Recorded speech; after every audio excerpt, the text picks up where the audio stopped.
Kahit naihatid na sa huling hantungan si Jeffrey Jennifer Laude, hindi raw hihinto ang kaniyang pamilya at kanilang mga taga-suporta sa paghahanap ng katarungan. Pati ang Commission on Human Rights mag-iimbestiga na rin. Balitang hatid ni Haji Rieta. Tahimik na ngayon sa Heritage Park, Olongapo. Mga bulaklak, kandila at tarpaulin ang makikita sa punto ni Jeffrey Jennifer Laude. Bumuhos ang emosyon ng inang si Julita, mga kapatid na sina Marilu at Michelle at German fiancé na si Mark Sasalbeck nang ihatid nila sa huling hantungan si Jennifer.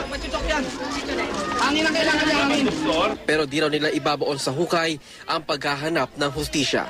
Sa pamilya ko, mahirap, masakit, mahirap tanggapin. Pero kailangan natin. Kasi paano natin ilalaban kung tayo din, hindi susuko tayo. Hiling ko lang po sana, wala pong susuko sa laban na ito hanggang sa huli. Tulong-tulong po tayo. Sa marcha bago ang libing, kasama ng pamilya Laude ang kanilang mga abogado, mga taga-suporta at LGBT group. Pagdating sa simbahan, sinalubong sila ng ilang militanteng grupo na nagsasagawa ng silent protest. Dumating din ang ilang taga-Commission on Human Rights para makiramay at tumulong. The Commission on Human Rights is also investigating, has come up with its initial investigation. But our investigation goes beyond the criminal aspect. You can be Jennifer Laude. I can be Jennifer Laude. Each one of us can be Jennifer Laude. Kasabay ng libing ang ikinasaring National Day of Outrage sa UP Diliman.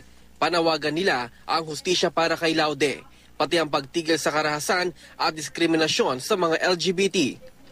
Nagsindi sila ng kandila at sabay-sabay kumaway, pamamaalam kay Laude. Nagsindi rin ng kandila para sa pamilya Laude ang Gabriela Party List sa tapat ng Camp Aguinaldo, kung saan nakadetain ang suspect sa pagpaslang na si Private First Class Joseph Scott Pemberton.